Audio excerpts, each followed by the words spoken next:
నాతో వెంకటాచలంలో ఒకానొకప్పుడు ఒక వృద్ధ అర్చకుడు చెప్పాడు, ఒక్కొక్క రోజు వెంకటేశ్వర స్వామి వారి ముఖంలో గొప్ప సంతోషం కనపడుతుందండి మాకు. అలా కనపడింది అంటే మేము మరునాడు వస్తున్న వాళ్ళని చూస్తాం, ఎవరో ఒక పరమభక్తుడు వస్తాడు గుడికి అని చెప్పారు.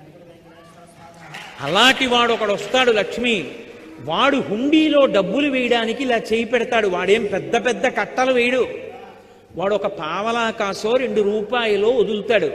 వాడు వేస్తున్న డబ్బు కోసమని నేను హుండీలో ఇలా చెయ్యి పెడతాను. అది మిగిలిన డబ్బులో పడదు, నా చేతిలో పడుతుంది. అది తీసి ధనదుకు వడ్డీకి ఇచ్చి కుబేరుడి వడ్డీ దాంతో కడతాను, కొంత నేను డబ్బు ఉంచుకుంటాను. నీకో చమత్కారం చెప్పనా, ఇంతమందికి ఇచ్చేవాణ్ణి పరమభక్తుల డబ్బులతో జీవనం గడుపుతూ ఉంటాను. వింతలేల చెయ్యుచుండెదను కొండ మీద. ఆశ్చర్యకరమైన పనులు ఇలాంటివి చేస్తూ ఉంటాను. కలియుగంలో